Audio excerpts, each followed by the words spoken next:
Pessoal, no vídeo de hoje nós vamos finalizar essa parte sobre espaços LP, tá certo? Nós vamos demonstrar outro teorema da representação de Ries. Agora vai ser o teorema de representação para o espaço L1, tá certo? Então, a gente vai ter que retornar agora àquele contexto que a gente estava trabalhando quando a gente falou sobre os espaços LP eles serem separáveis, né? Então, a gente vai voltar a supor que X é um que ele está contido em Rn é um aberto, tá? E a gente vai pedir também que μ, a medida da gente, seja a medida de Lebesgue. Beleza? Beleza. Então, a sigma álgebra também da gente é a sigma álgebra de Lebesgue. Então, o que é que esse teorema da representação de Ries aqui diz? Bem, é a mesma coisa basicamente do outro teorema, tá? Então, a gente vai ter o seguinte, seja φ, certo? Um funcional linear no dual do L1 de x, certo? Então, existe único, um único U em L infinito de x, tal que φ de f é igual à integral de U vezes f, beleza? A integral em x, tá? Para todo f em L1, certo? E a norma desse elemento U em L infinito, certo? Em L infinito de x, eu vou agora denotar as normas desse jeito, beleza? Porque a gente vai precisar usar o L infinito em espaços distintos. Então, eu vou agora representar tudo assim, tá? Então, a norma de U no L infinito de x é igual à norma de φ no dual do L1. No dual do L1 de x. Deixa eu ajeitar aqui. No dual do L1 de x. Beleza? Beleza. Então a gente vai demonstrar isso aí no caso em que x for um aberto de Rn e μ for a medida de Lebesgue, mas é possível demonstrar isso para uma medida mais geral, certo? E o x também um espaço mais geral, desde que a medida seja sigma finita. Isso significa, certo, que o espaço inteiro pode ser escrito como a união enumerável, tá, de conjuntos mensuráveis que tenham medida finita, certo? A demonstração aí passa pelo teorema de Radon e Kodin lá da teoria da medida, mas a gente não vai entrar nesses detalhes aqui não, certo? Então, vamos para a demonstração. Primeira coisa, a gente vai logo lidar aqui com a unicidade, tá? Lembra que a gente viu nas últimas aulas, certo? Basicamente, que se a gente olha para o operador t, que vai aqui no caso de L infinito de x, no dual do L1 de x, certo? Dado por t de u, certo? Com u em L infinito, aplicado a f em L1, dado por integral de uf. Então, t é linear, certo? T é linear. Basicamente, a gente vai ver aqui que esse t é um isomorfismo, certo? Isométrico, tá bom? Beleza, se ele é linear, para eu mostrar que existe um único U que satisfaz isso, basta mostrar que T ele é injetivo, tá certo? Beleza, então para mostrar que T é injetivo, como ele é linear, eu tenho que supor que T de U dá zero, certo? Se T de U dá zero, quer dizer que a integral de U vezes F dá zero para qualquer F em L1. Tá? Então, se T de U é zero, então, beleza? T de U de f, que é integral de u f, é zero para todo f em L1 de x, certo? Beleza. Então, vamos fazer aqui agora o seguinte, ó. Vamos usar a medida de Lebesgue para definir esses conjuntos aqui, que vão ser importantes também na parte final da demonstração. Então, defina para cada x, desculpa, para cada n nos naturais, o conjunto xn dos elementos x em x, certo? Tais que eu tenho n-1 menor ou igual a norma de x. A norma de x aqui é a norma em Rn, tá? E é menor do que n, certo? Então, o que é que a gente vê aí, ó? A gente vê que esses xn são 2 a 2 disjuntos, tá? A medida deles é finita, né? Por causa da construção. E a união deles é o espaço inteiro, certo? Então,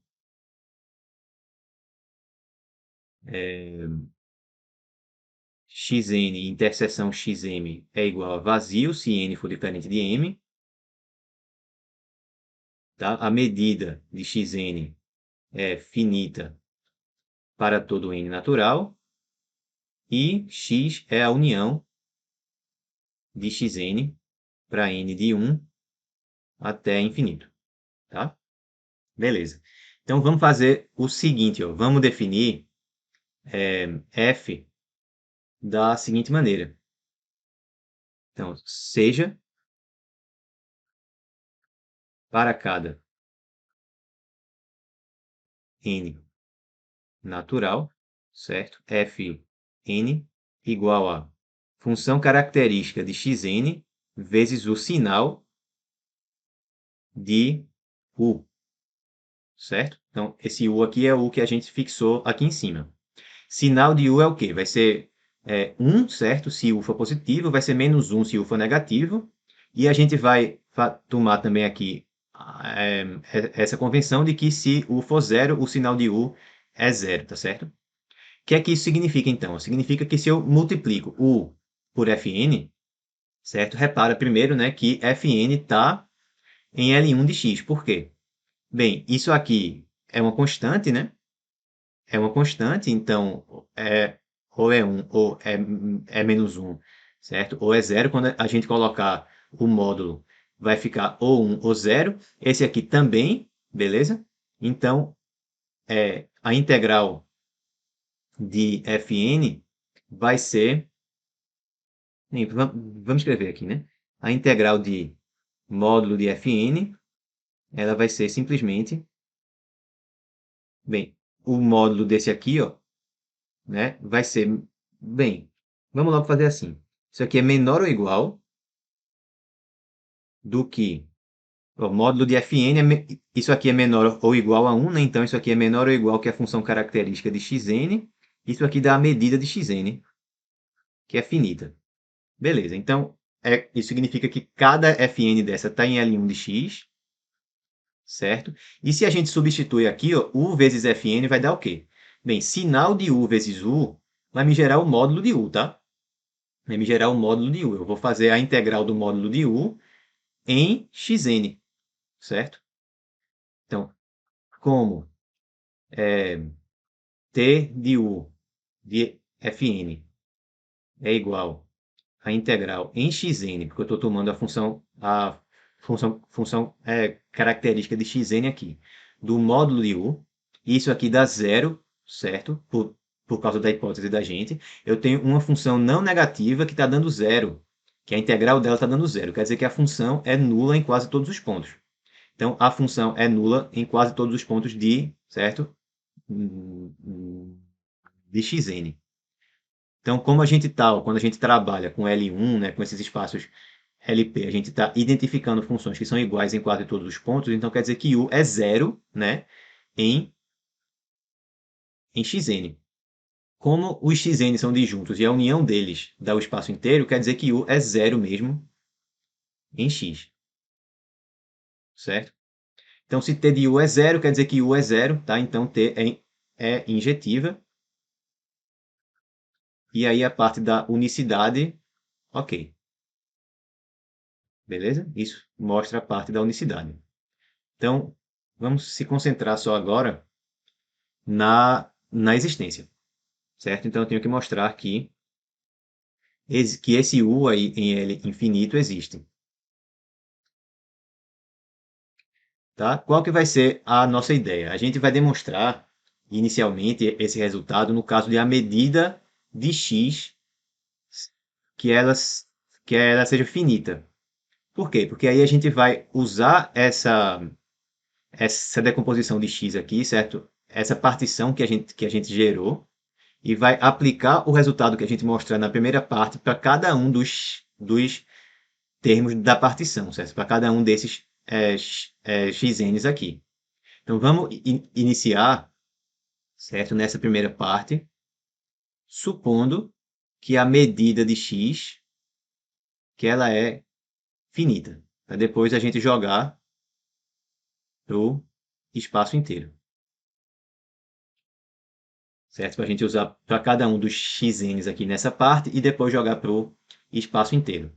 A primeira coisa que a gente tem que observar aqui é o seguinte, ó, é que nesse caso, LP de x está contido em L1 de x, certo? De fato, por que que isso é verdade? Tá? Se eu pego um f em LP de x, note que a função 1, certo? E é constante e igual a 1 pertence ao LQ de x. Por quê? Bem, se eu faço a integral de módulo de 1, né? Então de 1 elevado a q elevado a 1 sobre q, o que é que a gente obtém? Bem, dentro da minha integral vai ficar a integral de 1, certo? Eu estou fazendo aqui a integral em x, né?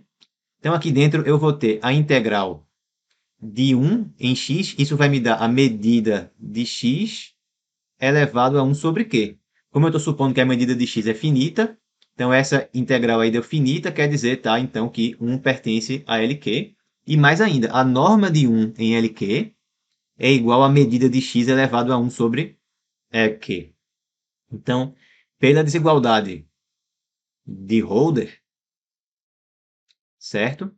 Bem, eu tenho que f está em LP e 1 está em LQ. Então, se eu multiplicar as duas, eu obtenho uma função que está em L1, certo? Então, f igual a f vezes 1 está em L1 de x, primeira parte, né, que a gente queria já aqui, e a norma de f em L1 de x é menor ou igual que a norma de f em LP de x, vezes a norma de 1 em LQ de x, que, como eu falei, é igual à medida de x, certo? Elevado a 1 sobre q.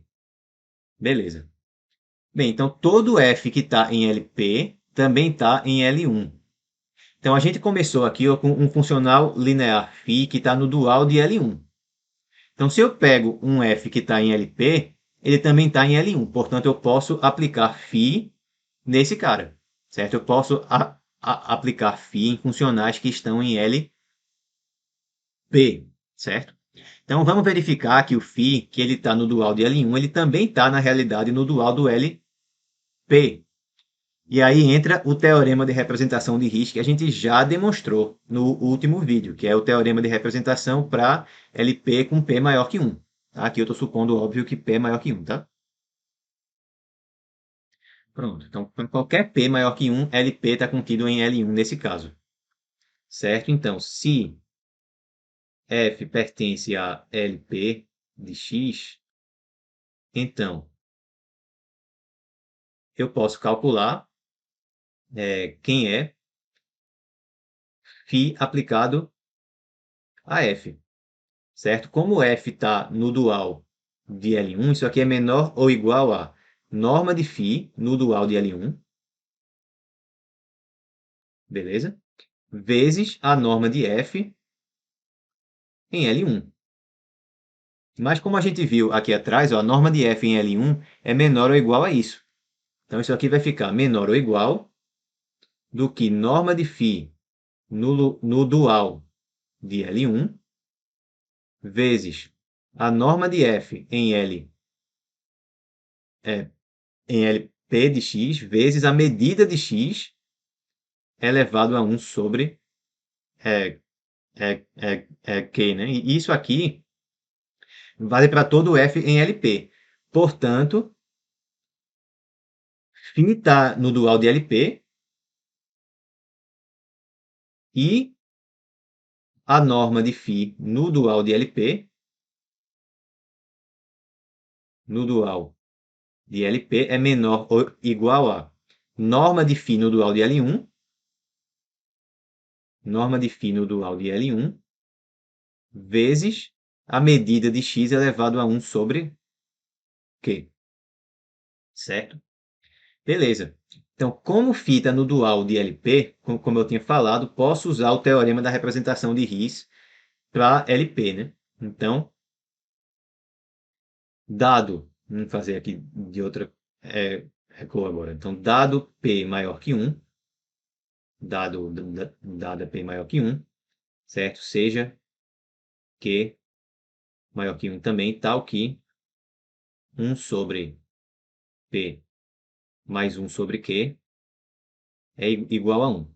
Então, a gente já sabe, né, que existe o P em LQ de x,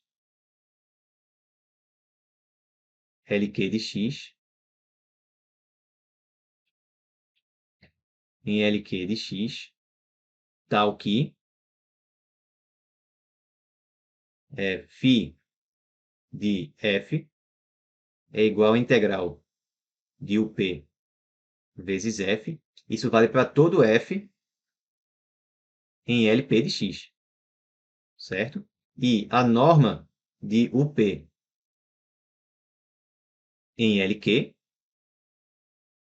é igual à norma de φ no dual de LP, faltou o x, dual de LP, e como a gente viu, né, é menor ou igual à norma de φ em L1 de x vezes medida de x elevado a 1 sobre Q. Beleza, né? Maravilha. Então, lembra que a gente demonstrou, certo? Então, lembre o seguinte, ó, a gente sabe que o conjunto, que o espaço, né, das funções contínuas que tem o suporte compacto em x, certo? É denso em LP de x para todo p maior ou igual a 1. Então, se eu pego um f que seja uma função contínua com suporte compacto em x, ele vai estar em LP para todo p maior do que 1, certo? Então, vale essa igualdade aqui, certo? Para todo f que esteja nesse espaço, certo? Daí, então, se eu pego p e p' maiores do que 1, certo? E f pertence ao espaço das funções contínuas com suporte compacto em x, então, em φ de f vai ter essa representação aqui para qualquer p que eu escolher. Então, vale para o p e vale também para o p', tá? Então, a gente vai ter integral de UP f igual a integral de u p' vezes f, certo? Beleza. Sendo que repara que o P e esse outro aqui, ó, eles estão em LP, né? E LP', respectivamente. Então, ambos estão em L1 de x, certo? Então, aqui eu tenho duas funções, certo? Que estão definidas, que levam, é, que, que elas coincidem, tá? Nesse espaço aqui das funções contínuas com suporte compacto em x, que é denso em L1 de x. Então, por conta da densidade e por causa da unicidade que a gente mostrou antes, certo? Essas duas coisas aqui, elas na realidade coincidem para todo f em L1 de x, por causa da densidade. Mas por causa da unicidade que a gente mostrou antes, então a gente conclui que o P é igual a U P', certo? Para todos P e P' maiores que 1. Opa, então o que é que isso significa? Significa que eu posso tomar aqui todos esses UPs como sendo o mesmo elemento. De fato, esses aqui são únicos, né? Então todos são o mesmo elemento, certo? Então, é, é, podemos escrever o P como sendo igual a U, certo? Para todo. Então, e esse U aí, ele pertence a todos os LPs de x, certo? Para todo P maior do que 1, certo? Então, vamos mostrar que essa função U aí, ela resolve o nosso problema. Então, a gente tem que mostrar, a gente precisa mostrar que, primeiro, que ela está no L infinito, né? Primeiro que ela está no L infinito. Então, como que eu mostro que ela está no L infinito? Eu tenho que calcular o módulo de U de x. Como é que eu faço isso? Módulo de U de x vai ser, né, igual a... E vamos fazer de outra maneira, mais fácil. Então, pronto. Como? Eu quero mostrar aqui, então, que U pertence a L infinito de x. Então, eu vou olhar para a norma de U em L infinito. É possível demonstrar que a norma, que a norma de L infinito, ela é o limite das normas de LP do mesmo elemento, tá? Quando P tende a infinito. Então, aqui eu vou escrever assim, ó, isso aqui é o limite quando Q tende a infinito, certo? Da norma de U, né? No caso, que seria a norma de UP, certo? Em LQ de x, quando Q tende a infinito. Mas o que é que dá isso aqui? Bem, essa norma, como a gente viu, é menor ou igual a isso aqui, ó. Então, isso aí fica menor ou igual a... Isso aqui não depende de Q, então passa para fora do limite, fica norma de φ, certo? Em dual de L1 de x, certo? Vezes o limite, quando Q tende a infinito, da medida de x elevado a 1 sobre Q. Bem, esse limite aqui dá 1. Então, a gente ficou com igual, né, a norma de φ em L1 de x, certo? Que é finito. Então, duas coisas que a gente tirou daqui, que é a norma de U em L infinito é menor ou igual que a norma de φ no dual de L1, e que U, certo, pertence a L infinito de x, certo? Além disso, certo? Se eu pego f em L1, desculpa, se eu pego f no conjunto das funções contínuas, tá? Com suporte compacto, em x, cc de x, então, por conta dessa primeira parte aqui, ó, que a gente viu, φ calculado em f é igual à integral de u vezes f, né, para todo f. Como esse conjunto daqui é denso em L1, certo? Pela densidade, isso aqui vale para todo f em L1 de x, na realidade. Então, quase terminou. Só falta mostrar que a norma de U realmente é igual à norma de φ. Então, falta mostrar a outra desigualdade. Então, vamos ver como é que eu calculo aqui a norma de φ, certo? No dual de L1 de x. Como é que a gente calcula isso? Bem, essa norma, ela é o seguinte. Ela é o supremo, certo? De quê? Norma de φ, então eu tenho que fazer módulo de φ aplicado a f, certo? Sobre a norma de f em L1 de x, certo? Para f diferente de zero em L1, certo? De acordo com a representação que a gente mostrou aqui em cima, isso aqui é menor ou igual a menor ou igual a. Fica supremo para f diferente de zero. Módulo de φ de f vai ser módulo da integral de uf, né? Que fica menor ou igual que a integral, certo? De u vezes f em módulo. Tá? Aí embaixo eu fico com a integral do módulo de f. Beleza? Agora, u é sempre menor ou igual que a norma dele em L infinito, né? Que a norma dele em L infinito.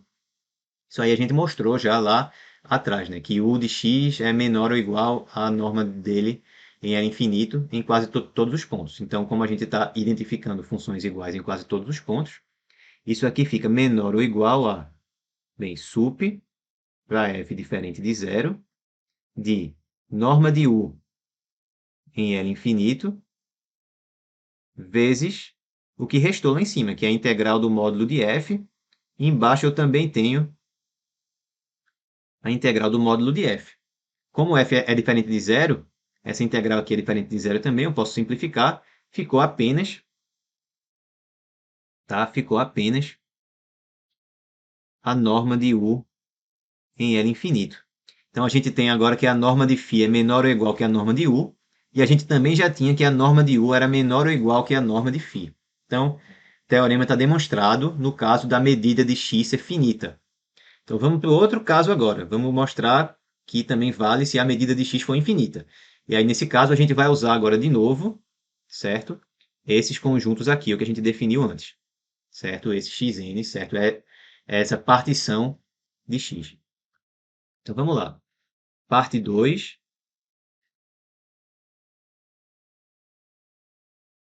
da existência, certo? É supor, tá, que a medida de x ela é infinita. Bem, tudo que eu estou fazendo aqui nessa parte da existência, tá? Eu estou supondo já que o φ é diferente de zero. Porque se o φ fosse zero, eu podia tomar logo direto f igual a zero. Tá? Então, desde o começo aqui, eu estou supondo φ não nulo, certo? Φ não nulo, porque se φ fosse zero, eu tomava f igual a zero, e aí já... Desculpa, eu tomava u igual a zero, e aí já resolvi o problema. Então, vamos para essa parte aqui, beleza? Então, como que a gente faz essa parte? Então, primeiro, vê só. Se eu pego uma função fn que esteja no L1 do xn, que a gente definiu lá, certo? Eu vou definir uma forma de a gente estender essa função para o L1 de x, certo? Então, seja fn til, certo, de x, igual a própria fn, certo? Se x estiver no xn, e zero se não tiver. Então, se x estiver no complementado xn em relação a x, tá certo? Beleza. Então, fn é uma função que vai de x em r. Vamos ver que fn realmente está no L1 de x. E, de fato, a integral do módulo de fn til, como é zero nessa parte aqui, ó, essa integral vai ser igual à integral do módulo de fn em xn, que, por hipótese, é finita. Tá? Então, essa função aqui realmente pertence, tá, a L1 de x.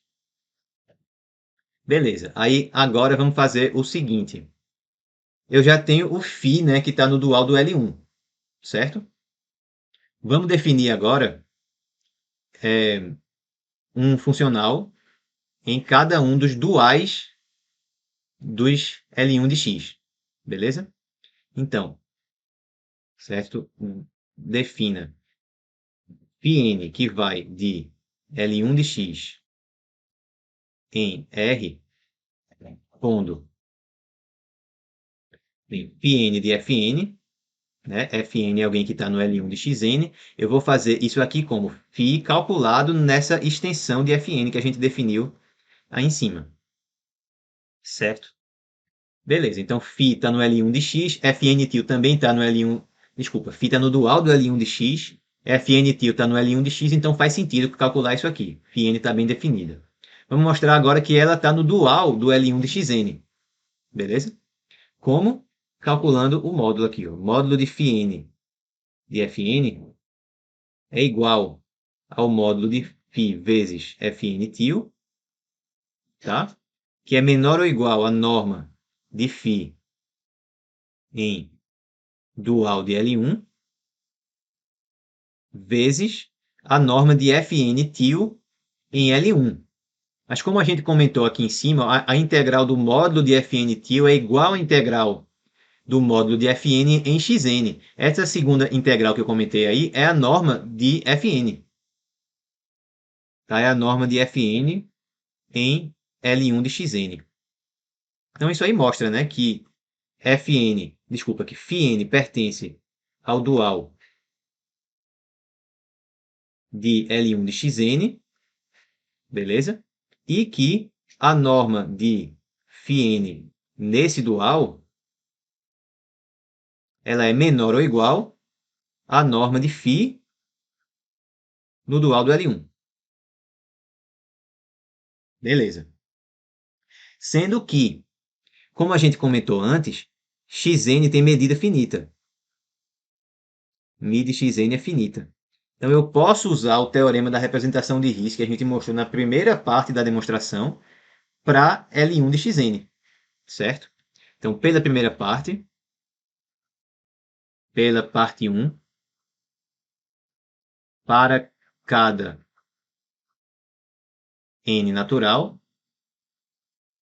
existe uma função un, certo? Que vai estar no L infinito de Xn, tal que vale φn de Fn é igual à integral de un Fn para todo f em L1 de Xn. Beleza, a partir desses UNs aí eu vou definir quem é que vai ser a minha U, certo? Defina então U de X em R, pondo U de X, certo? Vai ser igual ao N de X, se X pertencer ao, a, a, ao Xn. Repara que U está bem definida, porque os Xns formam uma partição, né, do X, ou seja, qualquer elemento X que eu pegar vai estar em um único desses aqui, certo? Que eles são dois a dois disjuntos e a união deles dá o espaço inteiro. Beleza? Então, U está bem definida, e mais U está em L infinito de X. Por quê? U de X em módulo é igual a módulo de UN de X, certo? Isso aqui é menor ou igual, tá? A norma de UN em L infinito de Xn. E aí faltou escrever aqui em cima, né? Mas a gente estava preservando a norma. Então, a norma de UN em L infinito de Xn é igual à norma de φn, certo? É igual à norma de φn em L1 de Xn, certo? A norma de φn em L1 de Xn.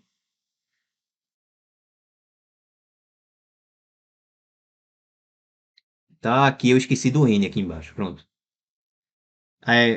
A norma de UN em L infinito é menor, ela é igual à norma de φn no L1 de Xn, que é menor ou igual à norma de φ no, L1 no dual de L1 de X. Então, isso aqui é menor ou igual que a norma de φ tá, no dual de L1 de X. Certo? Como isso aqui vale para todo X, né, em quase todos os pontos, então segue que a norma de U em L infinito de X, certo? É menor ou igual à norma de φ no dual de L1, certo? Né? E, óbvio, U pertence ao L infinito de X. Beleza? Pronto, então a gente já tem quem vai ser a nossa U candidata aí. Falta só mostrar que vale a representação, certo? Então eu tenho que mostrar que vale φ de f é igual à integral de UF para qualquer f em L1 de x. para isso, vamos fazer o seguinte. Então, se f está em L1 de x, certo? Então, repara no seguinte, ó, se eu pego somatório de k igual a 1 até n de f vezes função característica de x é k, certo? Bem, f vezes função característica de xk está zerando tudo que está fora de xk e restando só o que está em f, dentro do próprio, do próprio xk. Né? Então, se eu fizer, por exemplo, a integral disso aqui, tá? É como se eu estivesse fazendo, olhando para f, né, dentro do L1 de xk, certo, certo, certo, por exemplo. Mais ainda, se eu calcular isso aqui em x de f, beleza? Repara que o x vai estar dentro de algum dos xk's, certo? Então,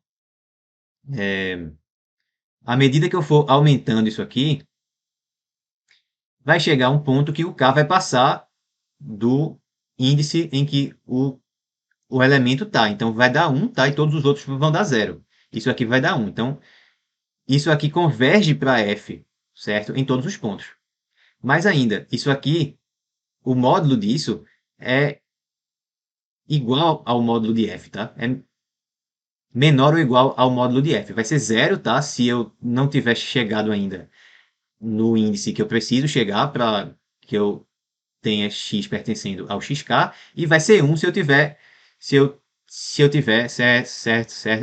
alcançado. Então, o módulo disso aqui é menor ou igual que o módulo de f, que está em L1, e essa função converge, certo, pontualmente, né? Ela vai para f. Então, eu posso usar o teorema da convergência dominada para garantir que essa minha convergência aqui ocorre, tá? Em L1 de x, certo? Então, isso aqui é pelo teorema da convergência dominada, tá bom? Daí, bem, se eu faço φ, ele aplicado a algum somatório desse aí, k igual a 1 até n de f vezes característica de x, k. Como o φ é linear, eu posso passar o φ para dentro, vai ficar somatório de k igual a 1 até n de φ de f aplicado, f multiplicado pela característica aqui, certo? Sendo que aí vê, f vezes a função característica, tá? É basicamente um elemento do L1 de xk. Então, eu posso olhar para isso aqui como φk de xk. Desculpa, como φk de f k, né, como a gente tinha aqui. Então, isso aqui daria ainda o seguinte, igual a somatório, certo, de k igual a 1 até n.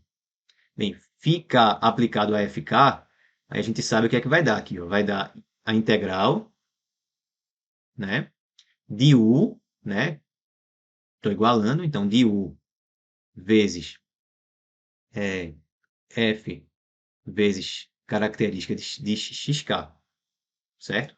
Como a integral ela é linear, eu posso passar agora o somatório para o lado de dentro e colocar o u em evidência. Então, ficaria assim, ó, integral de u vezes o somatório, tá, de k igual a 1 até n de f vezes característica de xk. Beleza, então, como a gente sabe que essa convergência aqui ela acontece, se eu fizer o n tender a infinito, se eu fizer o n tender a infinito, então φ disso vai convergir para φ de f. Por outro lado, pelo teorema da convergência dominada, a integral disso aqui, certo? Da mesma forma, a integral de u vezes isso, tá? Converge para a integral de u vezes f. Então, é só eu usar o teorema da convergência dominada mais uma vez. Então, fazendo n tender a infinito e usando o teorema da convergência dominada de novo, a gente chega, né? Então, chegamos a φ de f, né? Essa parte aqui converge para φ de f, enquanto essa parte de cá converge para quem? Para a integral de u vezes essa parte aqui converge para f. Então, integral de uf, como a gente queria. A gente já tem a representação. E a gente já sabe também que a norma de u é menor ou igual que a norma de φ. Falta mostrar que a norma de φ é menor ou igual que a norma de u. Mas aí essa parte é exatamente igual a essa aqui. É a mesma coisa que a gente faz. É exatamente a mesma argumentação. Então, mostramos, certo, que norma de φ em L1 de x dual é menor ou igual à norma de u em L infinito de x, como na primeira parte, como na parte 1. Exatamente a mesma coisa, certo? E isso completa a demonstração. Finalmente, beleza? Então, como eu havia prometido ainda lá atrás, falta a gente considerar a reflexividade de L1 e de L infinito, mas a gente só vai considerar isso ainda, como eu falei, né, no caso de x ser um aberto de Rn e μ a gente está considerando como uma medida de Lebesgue. Tá? Então, vamos finalizar aqui mostrando esse teorema, que é o seguinte. L1, certo, de x, e L infinito de x não são reflexivos. Então, de novo, tá? Para todo o contexto desse vídeo, x é um aberto de Rn, beleza? E μ é a medida de Lebesgue. Vamos para a demonstração. Então, vamos começar com L1. A gente já sabe que L1 é um espaço que é separável, né? Então, L1 de x é separável. Se fosse reflexivo, então seu dual seria reflexivo e seria separável, tá? Isso aí eu deixo como exercício para vocês, mostrar que se um espaço é reflexivo e é separável, então seu dual também é reflexivo e é um espaço separável. Então, o dual de L1 é reflexivo e separável. Mas, pelo teorema da representação de Riesz que a gente demonstrou nesse vídeo, o dual de L1 é isometricamente isomorfo a L infinito. Então, L infinito seria... Então, L é infinito, né, que é isometricamente isomorfo a isso aqui, seria separável, mas a gente já mostrou que não é. Certo? Então, um absurdo. Então, L1 não é separável. Desculpa. L1 não é reflexível. A gente já mostrou que ele é separável. O L infinito que não é separável. Beleza? Então, ele seria separável aqui por quê? Porque ele é isometricamente isomorfo ao dual de L1, que seria separável se L1 fosse reflexivo.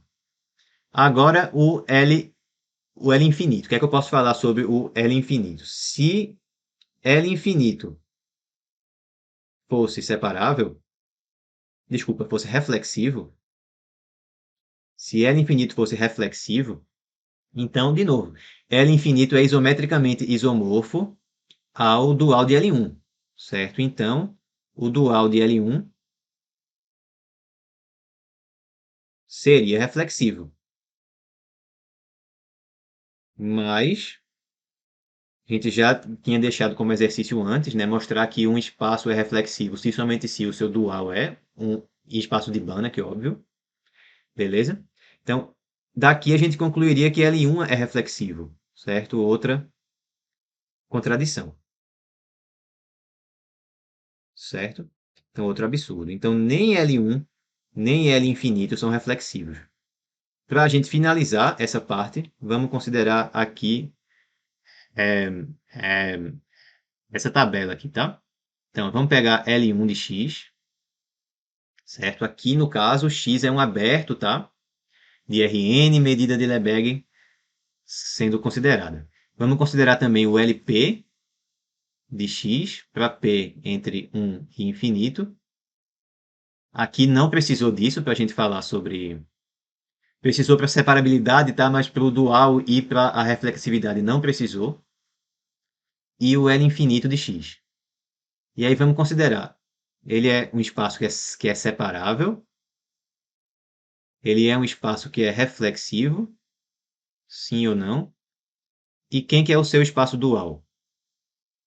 Então, para o caso do L1, ele é separável.